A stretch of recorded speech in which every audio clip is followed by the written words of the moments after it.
बहुत बहुत धन्यवाद संजय जी। जैसा कि हम सब जानते हैं कि सारा देश आजादी का अमृत महोत्सव मना रहा है और संपूर्ण देश में ही नहीं बल्कि विदेशों में भी जो भारतीय हैं वह इस अवसर को सेलिब्रेट कर रहे हैं, अपने अपने तरह से विभिन्न संस्थान कार्यक्रम आयोजित कर रहे हैं। इसी कड़ी में स्वाधीनता संग्राम तथा प्रवासी अध्ययन केंद्र इंदिरा गांधी राष्ट्रीय मुक्त विश्वविद्यालय भी हर हफ्ते एक विशेष व्याख्यान का आयोजन कर रहा है। हमने निर्णय लिया कि हम ऐसे 75 व्याख्यानों का आयोजन करेंगे और आज हम उसकी 37वीं यानी 37वीं कड़ी पर खड़े हैं। इस अवसर पर मैं आप सबका पुनः स्वागत करता हूं और सबसे पहले मैं अपने विश्वविद्यालय के संरक्षक, हम सबके अभिभावक, माननीय कुलपति प्रोफेसर नागेश्वर राव जी को धन्यवाद देता हूं, उनका आभार व्यक्त करता हूं। उन्हीं के प्रेरणा से हम यह कार्यक्रम कर पाते हैं और हमेशा उनका सहयोग और मार्गदर्शन हमें मिलता रहता है। इसके अलावा मैं अपने स्वाधीनता संग्राम तथा प्रवासी अध्ययन केंद्र के निदेशक और इग्नू के माननीय समकुलपति प्रोफेसर सत्यकाम जी को भी धन्यवाद देता हूं, उनका स्वागत करता हूं। इन्हीं के कुशल निर्देशन में हम लगातार विभिन्न वक्ताओं को बुला करके यह कार्यक्रम आयोजित कर रहे हैं। हमारे साथ हमारे अन्य पीवीसी भी जुड़े हुए हैं, मैं उन सबका भी स्वागत करता हूं। आज के प्रमुख वक्ता के रूप में हम सबके बीच प्रोफेसर रंजन चक्रवर्ती जी उपस्थित हैं, जो कि जादवपुर विश्वविद्यालय में इतिहास के प्रोफेसर हैं और विद्यासागर विश्वविद्यालय के कुलपति भी रह चुके हैं। आज वह 75वें वर्ष में भारतीय राष्ट्रवाद और ऐतिहासिकता का पुनरावलोकन, India at 75 revisiting Indian nationalism and historicism पर विशेष व्याख्यान देंगे। सर, मैं आपका स्वागत करता हूं, अभिनंदन करता हूं। हमारे बीच हमारे सामाजिक विज्ञान विद्यापीठ इग्नू के प्रोफेसर आदरणीय शशिभूषण उपाध्याय जी भी उपलब्ध हैं। आदरणीय उपाध्याय जी समाहार वक्तव्य देंगे, आपका भी स्वागत है। अब मैं एकदम विलंब न करते हुए आज के स्वागत भाषण और विषय प्रवर्तन के लिए अपने विद्यालय के माननीय समकुलपति प्रोफेसर सत्यकाम जी को आमंत्रित करता हूं। Thank you, Dr. Sushil Kumar Tiwari ji. It is indeed my pleasure to have with us today Professor Ranjan Chakravarti. He is a renowned historian. I welcome him. I welcome my Vice Chancellor, Professor Nageshwar Rao, who is inspiration behind this Azadi Ka Amrit Mahotsav, and he is encouraging us at every point of time to do such creative works. So I need his blessing. His blessing is with us, and so this program is here. I welcome my fellow Pro-Vice Chancellors, Professor Sumitra Kukreti ji, Professor R.P. Das ji, Professor Uma Kanjilal ji, and all dignitaries who are present here. And we are here today to listen to Professor Ranjan Chakravarti ji. The topic of today's deliberation is India at 75, Revisiting Indian Nationalism and Historicism, and the concluding remarks will be given by our fellow colleague, Professor Shashi Bhushan Upadhyay, Professor of History in IGNOU, in School of Social Sciences. And I welcome all those who are who have joined us with various channels, YouTube and our Facebook and Gyan Dhara and Gyan Vani and Gyan Darshan and Swam Prabha. Uh, Let me introduce Professor Ranjan Chakravarti. Professor Ranjan Chakravarti is currently Professor of History at Jadavpur University, and he was formerly the Vice Chancellor of Vidyasagar University, West Bengal.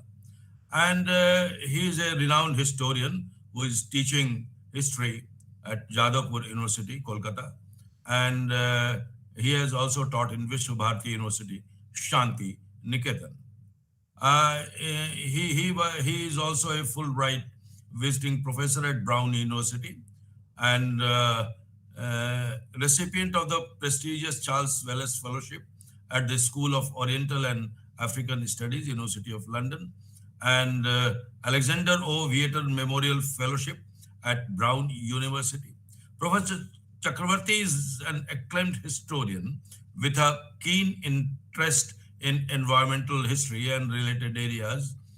And he has worked on history of science and technology, and he also a former member of the editorial board of the Global Environment. And Professor Chakravarti's major publication include a history of modern world and outline, uh, terror, crime, and punishment, situating environmental history. Does environmental history matter? Random notes on modern history, modern Indian history, space and power in history, political economy and present, and a co-edited volume under his guidance, Natural Resources, Sustainability and Humanity, and Critical Themes in Environmental History. So this is his main work, and when we revisit our history or revisit any theme of the history like Indian nationalism and historicism, so the new every time when we revisit, the new thing comes. History is like this. History is not that once written and forgotten, but history guides us in present and future also. So we have to revisit our Indian nationalism, our historicism again and again. And today we have the honor to listen to Professor Ranjan Chakravarti, and I humbly invite Professor Ranjan Chakravarti to speak on this occasion of Amrit Mahotsav. Professor Ranjan Chakravarti.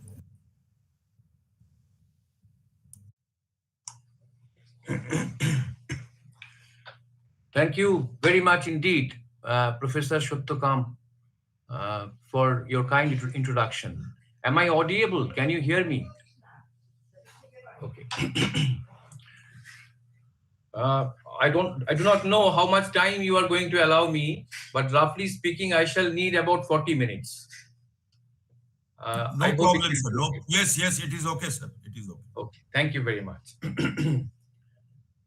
Respected Mr. Vice Chancellor, Professor Nageshwar Rao, respected Professor Shuttokam, the Pro Vice Chancellor, other distinguished colleagues who are present, and research scholars, invitees, students, ladies and gentlemen, good evening to all of you. At the outset, I express my sense of gratitude for inviting me to the 37th series of webinar on the occasion of Azadi Ka Amrit Mahotsav.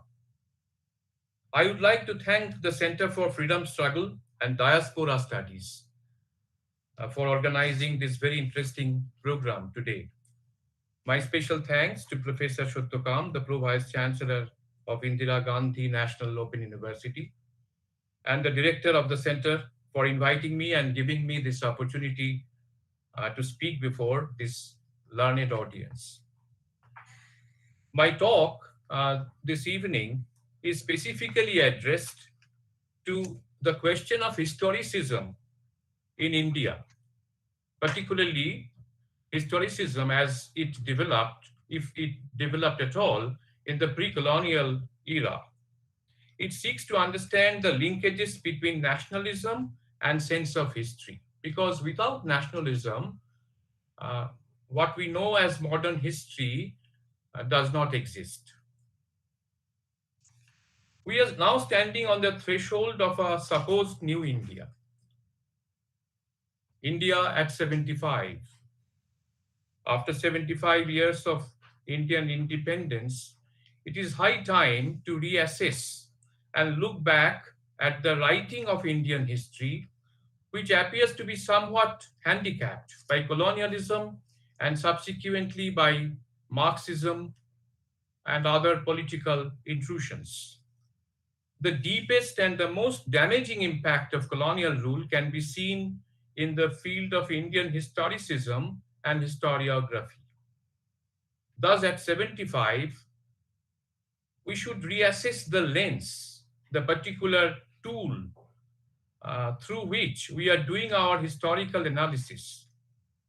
And we have inherited this tool or this lens from the colonial past.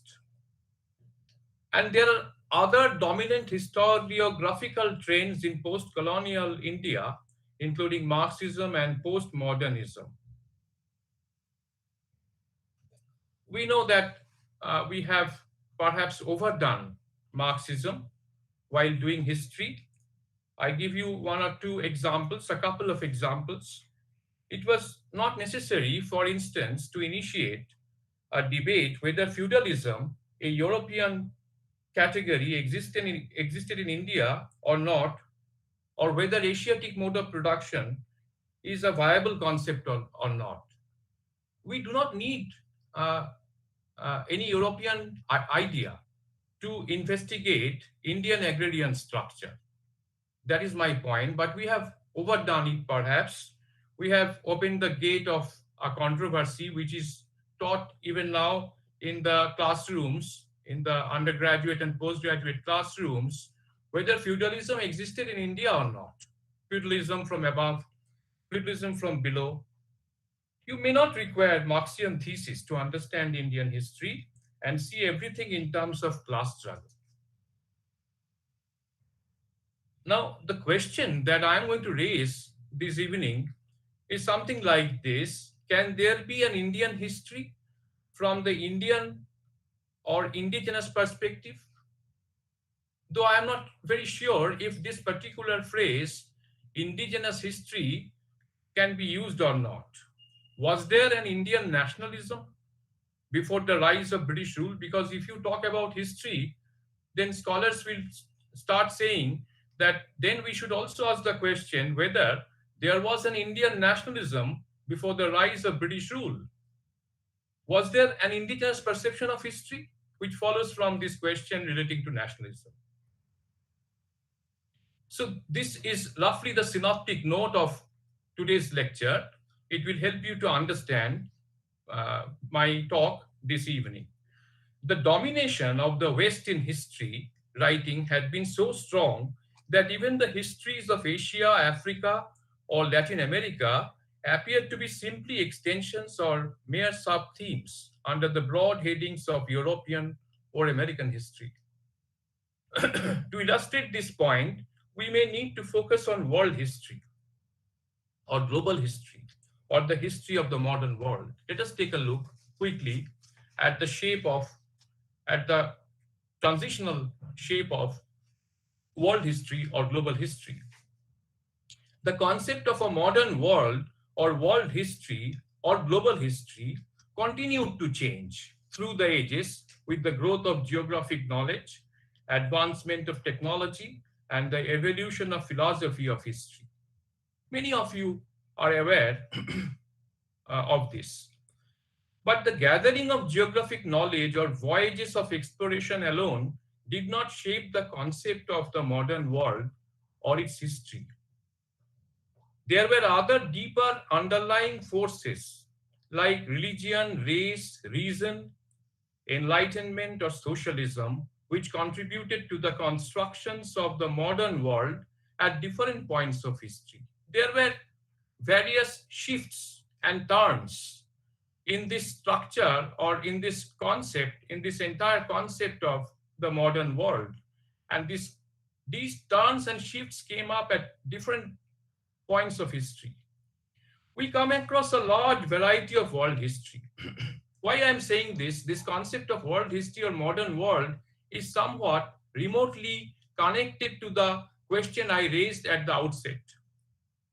We come across a large variety of world history which finds manifestation in a large number of works, starting from the pre-modern period to the early 20th century. I give you some examples, very small number of examples. Sir Walter Raleigh, The History of the World, published in 1614.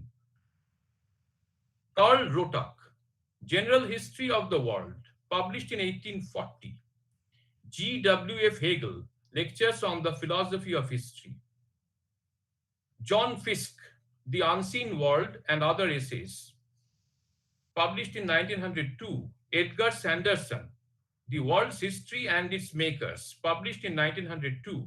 James Bryce, World History, published in 1919.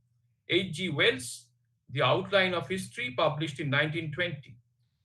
A.J. Toynbee, A Study of History, 12 volumes, published between 1934 and 1961. Each of these works is written from a unique perspective and is dominated by divergent ideas of religion, race, philosophy, politics, and power relations. Hegel's lectures on philosophy of history, many of you are aware, is divided into two broad sections. The first section is the formal and theoretical part, in which Hegel shows in what way reason can be said to determine the course of history. The first part is purely theoretical in character. Now, in the second part, in the first section, it is the formal and theoretical part, in which Hegel shows in what way reason can be said to determine the course of history. The second and the more lengthy section, with subtitles, The Oriental World, the Greco-Roman world, the Germanic world, they test the theoretical ideas developed in the first section to actual historical data. The end product is a very Eurocentric kind of world history, the concept of modern world history that grew up in the post-Enlightenment period, therefore, could never escape from this hangover of the Eurocentric worldview. This is precisely why the American Indians, the Aboriginals of Australia or New Zealand, the indigenous people of Latin America, Asia, or Africa could never ever find a prominent place in the pages of this world history or in the broad framework of the modern world. Indian history or the history of Australian Aboriginals, they look like a mere footnote in this modern world history. This historiography bears the clear dominance of white Anglo-Saxon, Catholic, or Protestant males. This domination had been so strong that even the histories of Asia, Africa, or Latin America appeared to be simply extensions or mere sub-themes under the broad headings of European or American history. According to this historiography, Africa seems to be without any history before the European scramble and the establishment of colonial rule. The 19th century, or the pre-colonial century, as it has been called, loomed large in the post-Second World War effort to reinterpret African history. Recent research in African history has played down the importance of the colonial period as a watershed and argued in favor of a new African history from a fresh perspective. This is precisely the reason why African history in general is yet to find its way into the school and college curriculum in many parts of the world. And the same is true about, about American history, US history, and Australian history. There also, we don't find much of, uh, we don't find much about the Aboriginals. The fate of Asian history in general and South Asian history in particular, too, is almost similar. Much of the historiography of South Asian history was initially shaped by British imperialist historiography, which was geared essentially to perpetuate the colonial domination over South Asia. T.B. Macaulay, the British historian and Whig politician, saw the British Indian Empire as the strangest of all political anomalies. Their task of justifying and legitimizing the British conquest of India became difficult in view of their scheme to project themselves as champions of democracy and nationalism. This was why the British had to devise novel and exceptional theories of governance to moralize their rule in India. It was precisely with the object of providing legitimacy to their conquest that British imperialist writers were unusually harsh on pre colonial Indian rulers and dubbed them as symbols of cruelty. They described the pre British era as one of total chaos from which India was rescued by British rule. Henry Maine, the law member of the Viceroy's Council, the law member of the Viceroy's Council in India, in his lecture at Cambridge University in 1875, implicated India with Britain somewhat paradoxically in a common origin, and yet was fundamentally different. Throughout the later 19th century, as they constructed their India, the British had always to negotiate this disjuncture between an acknowledgement of similarity and an insistence upon difference. Metcalfe argues that throughout the Raj, and especially during the years of uncontested British supremacy from 1858 to 1918, the ideas that most powerfully informed British conceptions of India and its people were those of India's difference. The Victorians set out to order and classify India's difference in accordance with scientific systems of knowing. The study of India was thus made part of a larger scholarly enterprise in which the Victorians, as children of the Enlightenment, sought rational principles that would provide a comprehensive and comprehensible way of fitting everything they saw in the world around them into ordered hierarchies. The existence of empire, by imparting a sense of urgency to the process, spurred on this creation of knowledge, and at the same time, the unequal power relationships of imperialism helped shape the categories within which that knowledge was constructed. The strategies devised by the British to comprehend India were never simply intellectual exercises. Through them, what the British conceived of as India's enduring difference was given shape in cultural and administrative practices. The idea of the modern world, which dashed out Asia, Africa, Latin America, or the original inhabitants of Australia or New Zealand, emanated from various such discourses on so called modernity. But within this modernity, the broad stream of modernity, there was no room, no space for Asia, South Asia in particular. Indian history. Indian history came up as an integral part of British history at one point of time.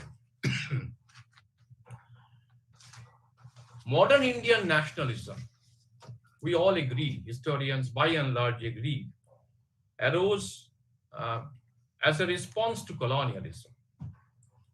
As if before the rise of colonialism, there was no nationalism, there was no national identity. Modern political nationalism did not exist. It came into existence after the onset of colonial rule. Indian history also came up as an integral part of this national identity, political nationalism. if we follow this viewpoint, if we agree with this view that there was no nationalism, political nationalism before the rise of colonialism, and that nationalism arose as a response to colonialism, then it naturally follows that Indian history too developed as a crucial ingredient of this nationalism. So there was no history prior to the rise of colonialism, if we follow this argument. Interestingly, those of you who have read Benedict Anderson, Imagine Communities, uh, may know that if you have history, if you have history, museum, and map, if you have history, historical writings, proper historical writings, some kind of a scientific history, then if you have museum where you have nationally identifiable artifacts, or if you have cartographic knowledge, only then you are capable of becoming a nation. The Indian and also European scholars rediscovered Indian past. It was during colonial rule that Europe, particularly mostly European scholars, rediscovered India's national heritage in art, architecture, literature, philosophy, and science, and the political achievements of great Indian rulers like Ashoka, Samudragupta, Chandragupta, Vikramaditya, and Akbar. This enabled the Indian nationalists to counter the imperialist propaganda to play down the political ability of the Indians.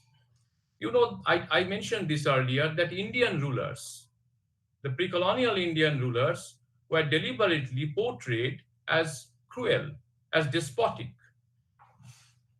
The Indian rulers were looked upon by the English as essentially cruel and inefficient.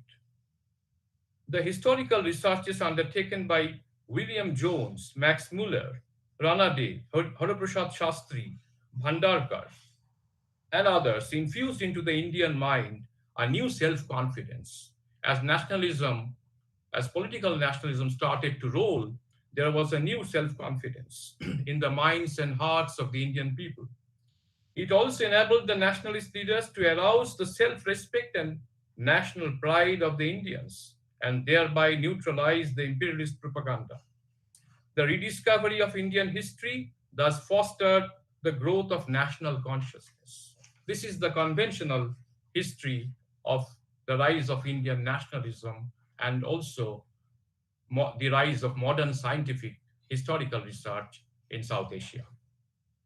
I return to the question I raised in the beginning. But was there an Indian nationalism before the rise of the British rule? Was there an indigenous perception of history writing? Will it be possible to cultivate a history free from colonial bias? Now, it is widely held that India had no historical writing in the proper sense of the term. India lacked historical writing and a sense of history. All the nationalist historians have agreed on this point that India had no history before the advent of the British. I give you just one example. This is from Ramesh Chandra Majumdar. This is the same view is firmly maintained by Ramesh Chandra Majumdar, who is regarded as a nationalist historian. I'm quoting one sentence from his book. Quote, "It is a well-known fact that with the single exception of Raj Tarangini, history of Kashmir, there is no historical text in Sanskrit dealing with the whole or even parts of India," unquote. So India did not have any historical sense. Indians produced oral traditions, mostly chronicles, biographies, eulogies, genealogical or dynastic records, etc. They serve these oral traditions and dynastic histories, etc. They serve as good sources for the construction of history, but they lack chronological precision and they cannot be regarded as scientific history. You know, the father of history the historians study in methodology and historiography was Herodotus, was the Greek historian Herodotus. And the father of scientific history was another Greek historian, Thucydides, who was the author of the history of the Peloponnesian War. But if we think in terms of the Western standard of scientific history, then there was nothing which can be described as history in the Indian context. But these oral traditions and chronicles, they were transmitted through a long Dewey period, but we cannot ascertain their exact timing. And the content of these texts, they vary. Uh, they fundamentally vary from each other. And these are produced and reproduced at different periods of time. Even this is true about our epics, Ramayana and Mahabharata. You have different versions of Ramayana and Mahabharata. They do not tally with each other, with the variation of periods. It's very difficult to date them. So India lacked historical writing and a sense of history according to the Western assessment. We do not have scientific history, we are told. Bengal happened to be the main stage where everything started surfacing first. Nationalism, you hear the first national voices in Bengal, because Bengal was one of the earliest provinces to be exposed to the British rule. And the same thing is true about history writing. It was in Bengal and Maharashtra that you start hearing the historical voice. Historical writing started surfacing in Bengal first. Prabodh Chandra Sen, Prabodh Chandra Sen has aptly described the period between 1804 and 1905 as the preliminary phase of Bengal's quest for historicism. Bankim Chandra Chattopadhyay played a crucial role in the opening up of the gate of historicism in Bengal. He wrote, I am quoting a sentence from Bankim Chandra, he wrote, quote, there is a need for Bengal's history. Otherwise, there is no hope for Bengal. Who will write? You will write, I will write, everyone will write. Come, let us search out the history of Bengal. Unquote.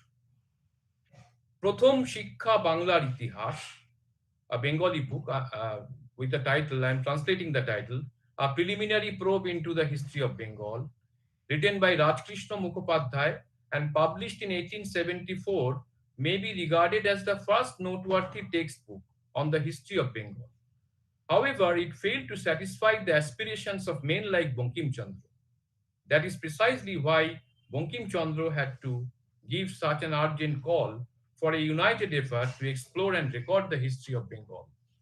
Now, Bankim Chandra was not alone in this project of writing Bengal's history. He was actively, in a later period, he was actively assisted by Rabindranath Tagore. Both Bankim Chandra and Rabindranath Tagore continued with this mission of writing Bengal's history.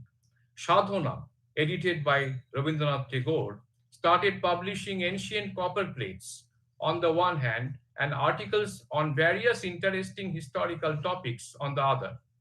In 1893, Sadhana is a journal, started publishing Siraj-ud-Dawla serially.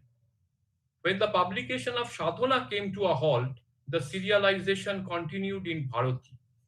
Siraj-ud-Dawla was published in book form in 1897.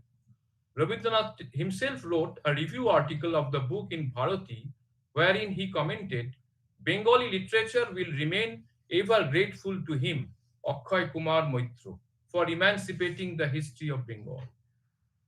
Unquote. Akhay Kumar Moitra was instrumental in opening the gate of Bengal's history, and thereafter many others entered the arena through that gate. Among them, mention may be made of Kali Prasanna Bandopadhyay, the author of Nababi Amol, published in 1901, and Nikhil Nath Rai, the author of Murshidabad Kahini, published in 1907, and Murshidabader Itihash, 1902. Murshidabader Itihash means history of Murshidabad.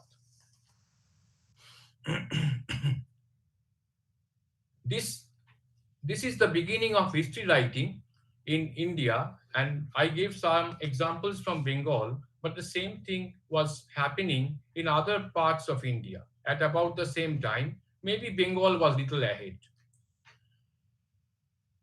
So this is a time when nationalism, or a kind of a preliminary nationalism, has come to the surface in response to British colonialism. It is surfacing gradually in a dormant form. But what were nations like before the rise of nationalism? Was there an Indian nation?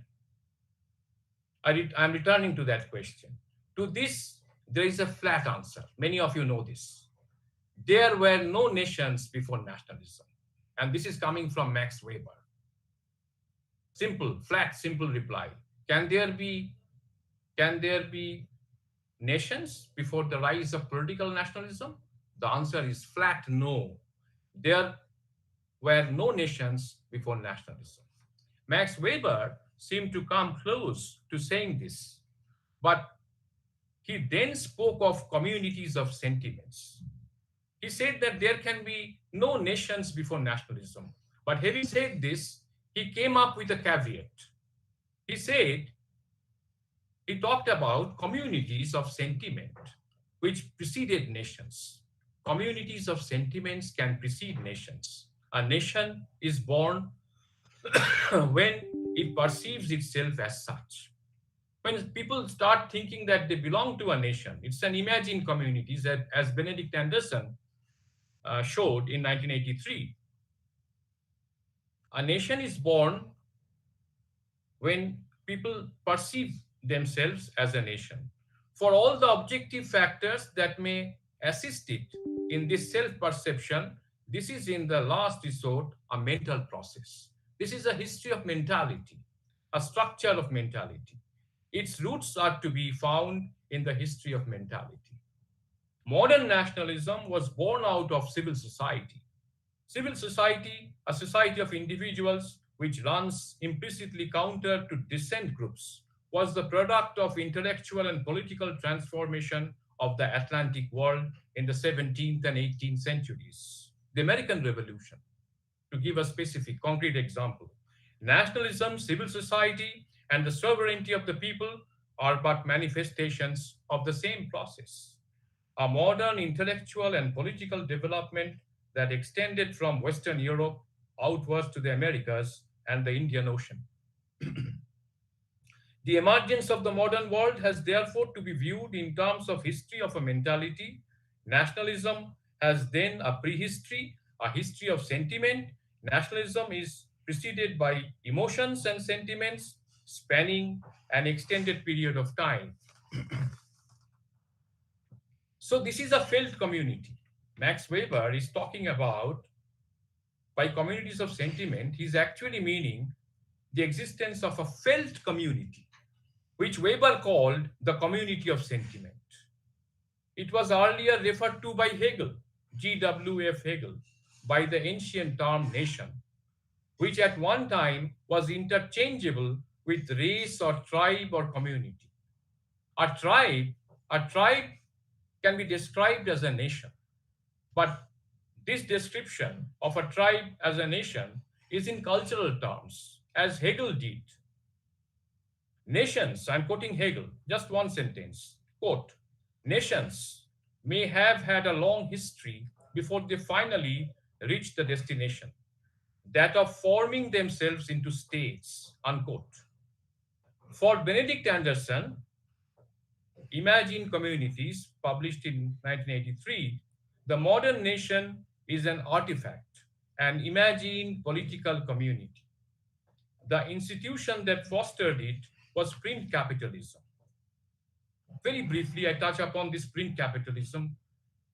In the world today, we all live in a country, or what we call a nation state. In vernacular terms, a nation state is the territorial space where a nation lives. The state is the geopolitical space and its government. The nation is the community of people. You belong to a nation. We all belong to the Indian nation. So we are part of the community.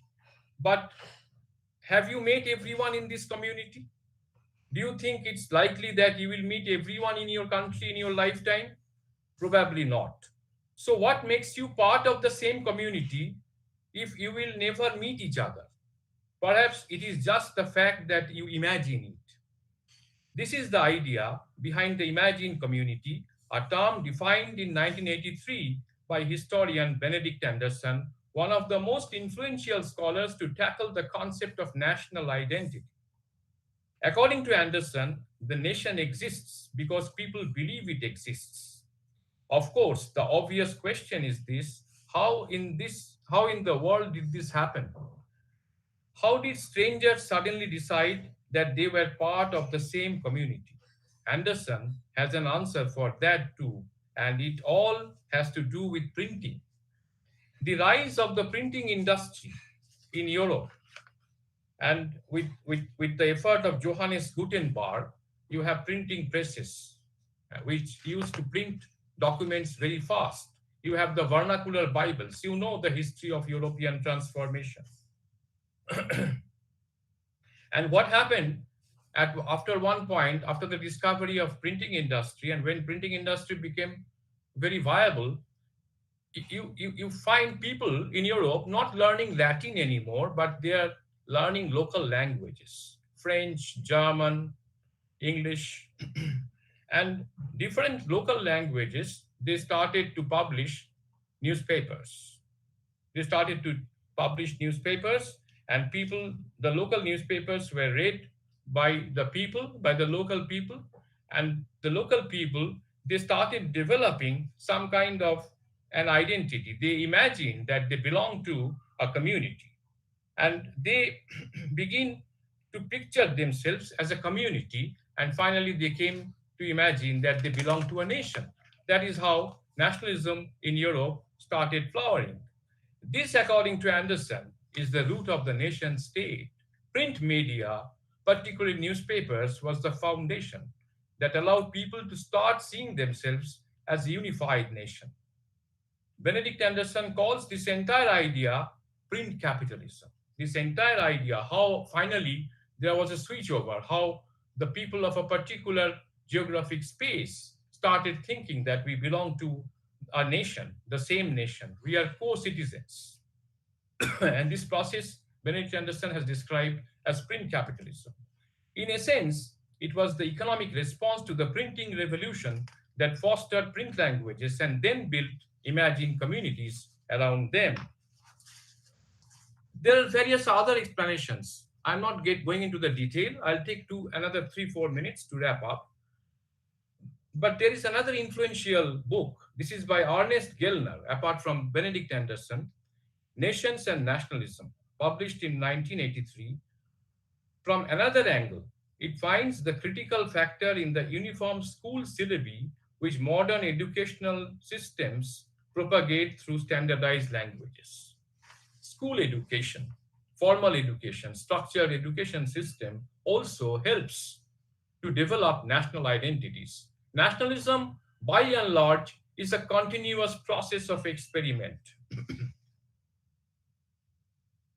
And before nationalism developed, the particular phrase expressed by Max Weber, I repeat that here again to explain the point, communities of sentiments.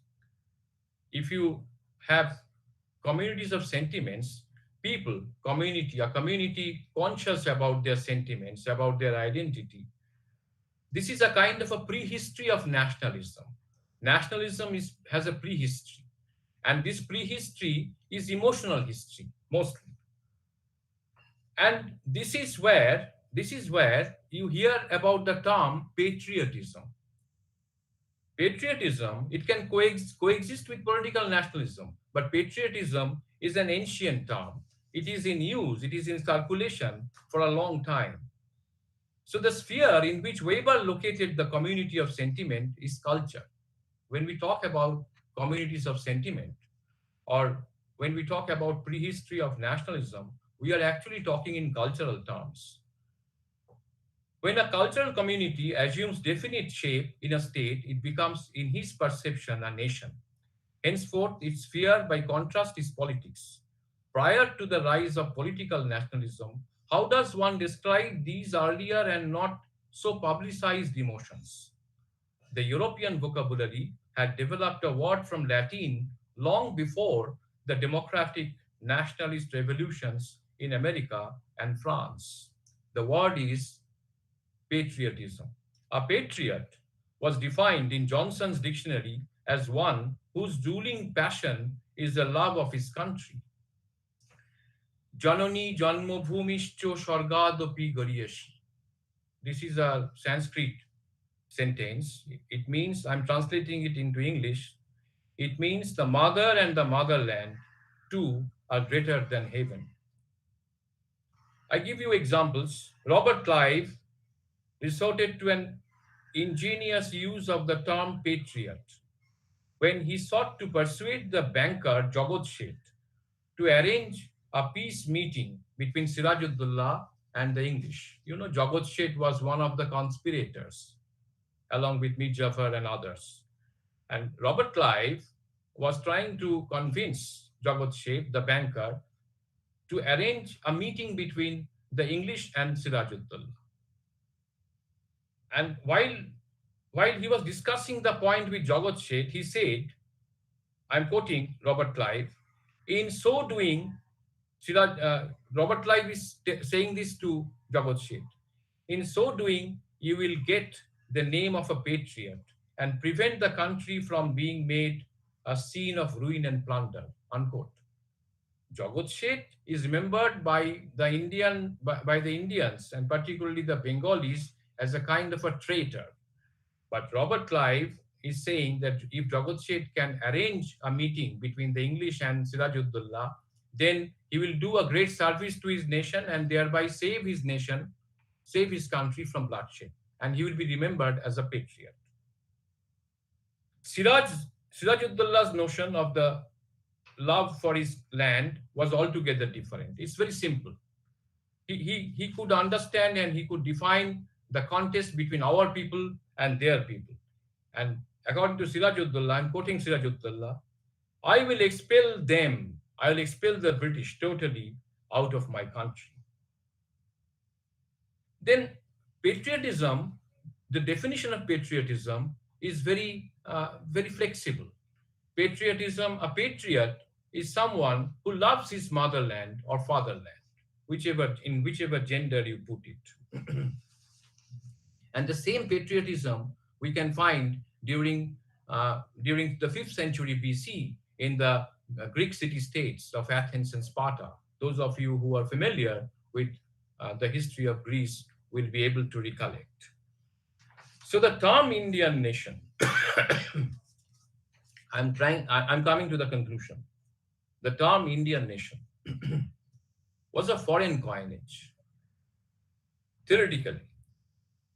But this too, despite its newness and its strong linkages with the British colonial state, was unavoidably connected with the historical evolution of identities in India.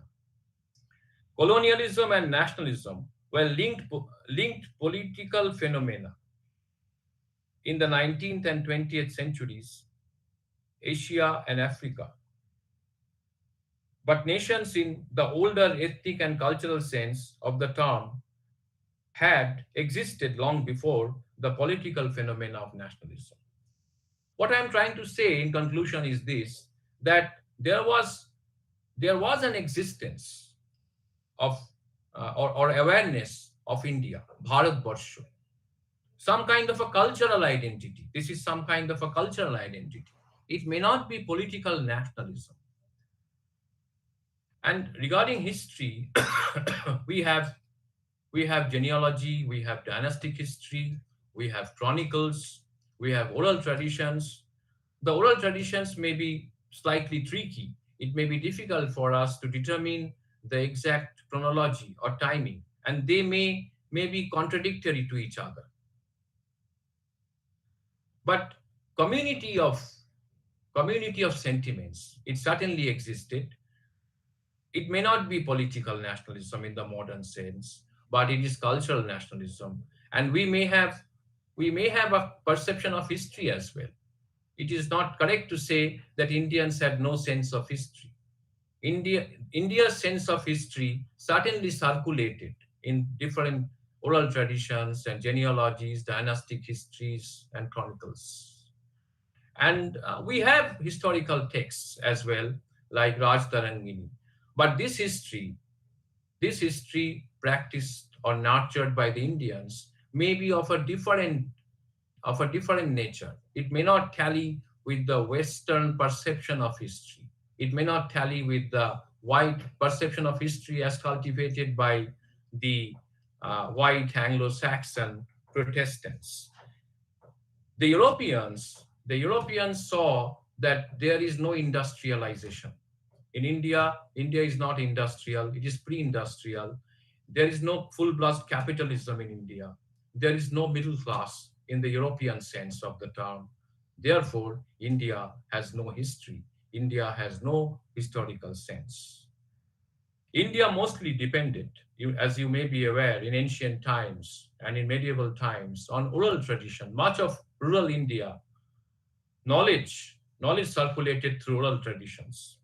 So we need to rediscover our historical perception. This is my talk is a kind of a boarding call to draw attention to young scholars so that they can start thinking in terms of an indigenous perception of history free from Western bias.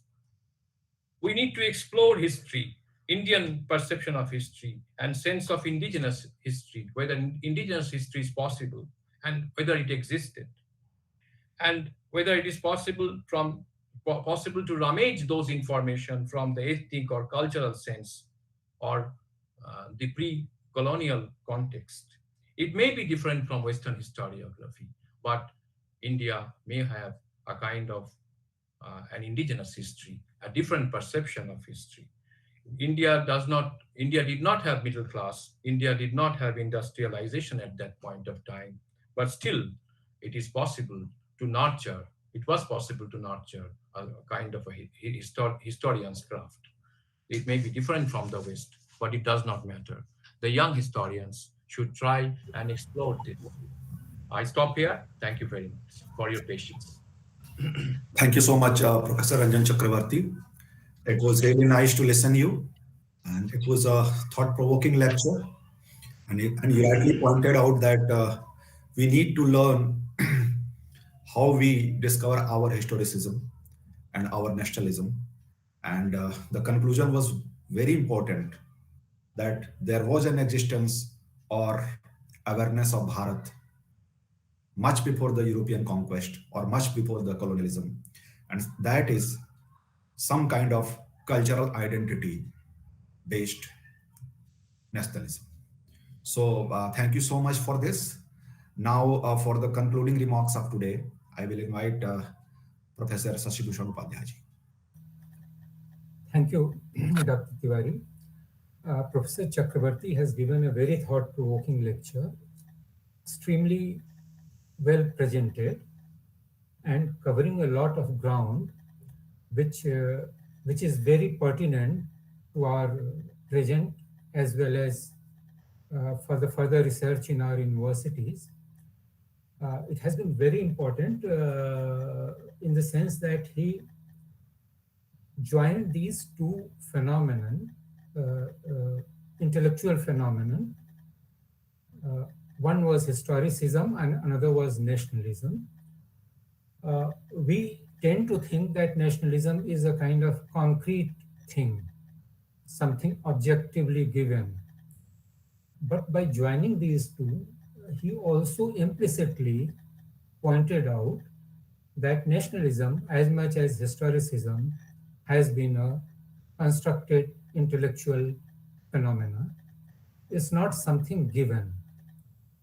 It's not something given in the sense that we derive it from the West, but then we also, as was clear in his lecture, we also had our own sense of identity in certain sense. our own sense of history. And history writing was not absent.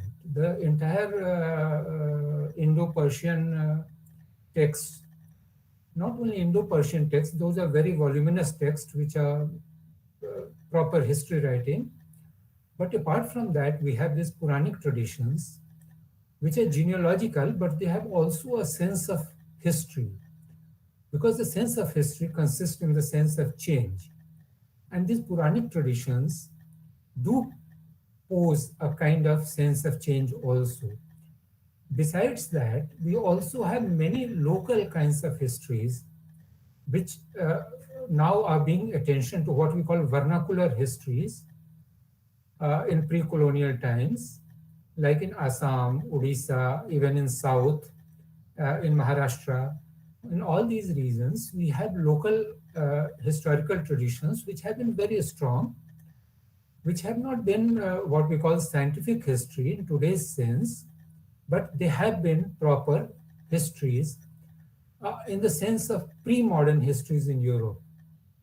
They resemble that, but then there have been a different kind. There has been a break when the modern history arises, say, since from Renaissance to Enlightenment, in 3-4 centuries, when the modern history actually was shaped in Europe.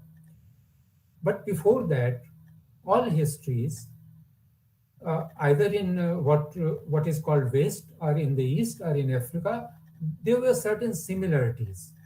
There might have been differences, but there were certain similarities. They were genealogical, they were oral, and they were tradition-based. So that I think is very well presented by Professor Chakrabarti. Then we have this whole idea of nationalism which derived from West. And there have been writers like he mentioned Benedict Anderson and Gellner. But these writers, Max Weber, these writers have been modernists so far as their interpretation of nationalism is concerned.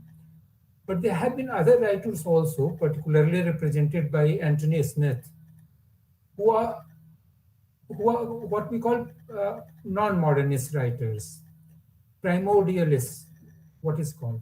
And they have pointed out clearly that nationalism in some form or the other had been there earlier also. Particularly they place it in the diasporic nationalism of Jews, Greeks, and Armenians.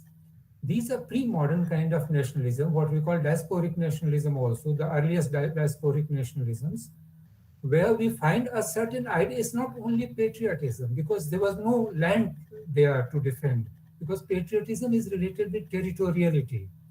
While these three nationalisms were diasporic, because all developed when they were expelled from their territories. Jews were expelled in pre-Christian centuries, even in Christian centuries. Then we have Greeks and Armenians by Ottomans. So we had that nationalism which was developed by diasporas, these diasporas. So they were more than patriotic sentiments, because patriotic sentiments have always existed. As soon as there have been settled society, there have been patriotic sentiments. But these were forms of nationalism which some in one way or the other resembled what we call modern nationalism. They were very strong resemblances. So these primordialists like Anthony Smith very convincingly argue that nationalism is not entirely a 19th century and an industrial product, as Gellner makes out them to be, but they were pre-modern also in certain senses. But in the main theme of this, I think Professor Chakrabarti elaborately and comprehensively presented all aspects of it. And he very well pointed out how in Indian society also in pre-modern times, there were sentiments of, in fact, there were certain what we called the Cambridge historians, but they had moved out of the Cambridge mentality, and then they started developing different kind of histories. Like Bailey also talked about some kind of pre-nationalist things among Indian rulers, small rulers, zamindars and others, some kind of patriotism. There were others also who talk about all these things. But what Professor Chakrabarti points out is going back to the Vedas and even seeing how this geography develops. The whole idea of India develops starting from the Rig Veda. A kind of geographical progression takes place when more and more geographical territory is being included in the idea of India. And that is important to trace how this idea of India develops over a period of time. And that's why it became imperative that any ruler, and that is very clearly discernible in Indian history, any ruler who wants to establish an empire looks to this geographical territory in a particular way because their geography has already been established in the pre-modern texts. So we have to see that. So I think Professor Chakrabarti has given a very thought-provoking lecture and very important lecture, and we should try to improve upon that, to follow that in the sense that our own researchers should follow that. So I thank Professor Chakrabarti for being with us, and thank you very much. Over to Dr. Sushil. Thank you, sir. As we all know, Professor Sasibhushan Upadhyay ji has written a voluminous work on historiography. I think, if I'm correct, that book name is Historiography of the Modern World. It is from Oxford University Press, and it is a really great scholarly work. So it was very nice to you also with us today, sir. And you rightly pointed out that we have to go to the Puranic and Vedic traditions also. And from there, we can derive the real Indian identity. And Professor Ranjan Chakravarti, sir, is also a well-known scholar. So many books he written. And as you rightly pointed out, Professor Upadhyay, sir, that he elaborate comprehensively the historicism and the national identity and the colonialist thought-provoking systems on that things. So thank you so much, sir. Now this is the time for concluding. After the concluding us, the time for औपचारिक धन्यवाद ज्ञापन, और मैं सुरेश गोहे जी से अनुरोध करता हूं कि आज का औपचारिक धन्यवाद ज्ञापन। जी नमस्कार। भारत की आजादी का अमृत महोत्सव के अंतर्गत इग्नू द्वारा प्रस्तावित 75 व्याख्यानों की श्रृंखला की 37वीं कड़ी के मुख्य वक्ता और मुख्य अतिथि प्रोफेसर रंजन चक्रवर्ती जी, आप हमारे निवेदन पर आए और हमारे बीच आपने आज भारतीय राष्ट्रवाद और ऐतिहासिकता का पुनरावलोकन विषय पर अपनी बात रखी। हमें हमारे प्राचीन ज्ञान परंपरा के आधार पर अपनी राष्ट्रीयता को देखना चाहिए। ऐसे विषय पर आपने सभी पक्षों को समाहित करके अपनी बात रखी और हमें हमारे ज्ञान के क्षेत्र में वृद्धि की। आपका बहुत बहुत धन्यवाद। हम विश्वविद्यालय परिवार आपका बहुत बहुत आभारी है। आप से निवेदन है कि समय समय पर इसी तरह हमें अनुग्रहित किया करें। आज के इस व्याख्यान के लिए हमारे मार्गदर्शक और हमारे विश्वविद्यालय के माननीय कुलपति प्रोफेसर नागेश्वर राव जी, आपका मार्गदर्शन सतत हमें मिलता रहता है और आपकी ही प्रेरणा से यह 75 व्याख्यानों की श्रृंखला चल रही है। महोदय, आपका बहुत बहुत धन्यवाद, बहुत बहुत आभार। हमारे freedom struggle and diaspora studies के डायरेक्टर और माननीय समकुलपति प्रोफेसर सत्यकाम जी, आपके निर्देशन में यह व्याख्यान श्रृंखला चल रही है। आप समय समय पर विषय विशेषज्ञों को, विद्वानों को, प्रोफेसर्स को हमारे बीच लेकर आते हैं और हमारे ज्ञान में हमारे ऐतिहासिकता को पुनरावलोकन करके देखने में हमारा ज्ञानवर्धन आप कराते रहते हैं। ऐसे प्रोफेसर सत्यकाम जी, आपका बहुत बहुत धन्यवाद, बहुत बहुत आभार। विश्वविद्यालय परिवार के समकुलपति गणों में professor RP Das ji, professor Sumitra Kukreti जी, प्रोफेसर उमा कांजीलाल जी, आप लोगों का बहुत बहुत धन्यवाद, बहुत बहुत आभार। आपके सतत सहयोग से यह कार्यक्रम लगातार चल रहा है। हम आपके बहुत बहुत आभारी हैं। हमारे आज के व्याख्यान के समाहार हेतु सामाजिक विज्ञान विद्यापीठ के प्रोफेसर शशिभूषण उपाध्याय जी, आपका बहुत बहुत धन्यवाद, बहुत बहुत आभार। आपने प्रोफेसर रंजन चक्रवर्ती जी द्वारा जो आज का व्याख्यान दिया गया है उसको सटीक बिंदुओं पर आपने समाहर आज प्रस्तुत किया। आपका बहुत बहुत धन्यवाद, बहुत बहुत आभार।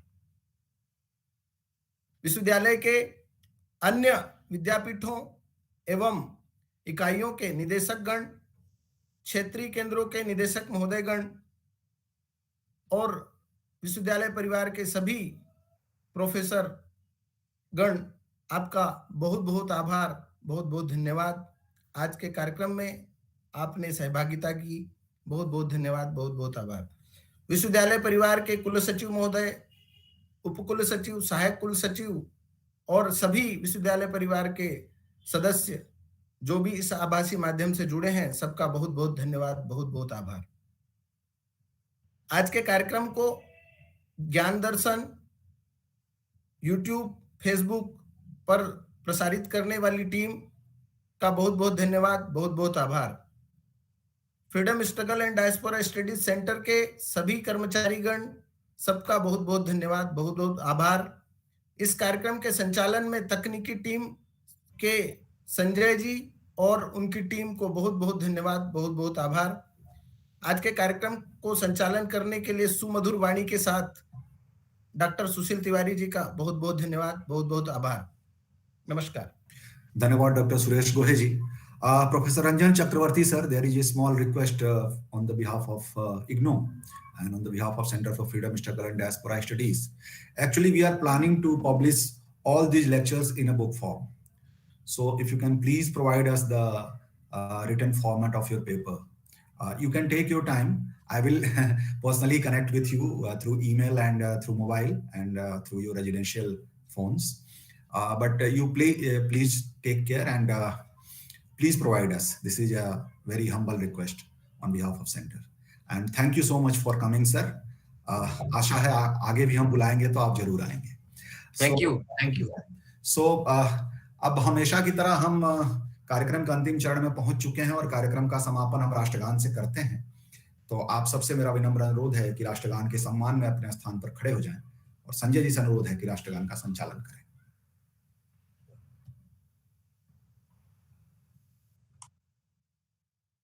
जन गण मन अधिनायक जय हे भारत भाग्य विधाता, पंजाब सिंधु गुजरात मराठा द्राविड़ उत्कल गंगा, विंध्य हिमाचल यमुना गंगा उत्कल जलधि तरंगा, तब शुभ नामे जागे, तब शुभ आशीष मांगे, गाहे तब जय गाथा, जन गण मंगल दायक जय हे भारत भाग्य विधाता, जय हे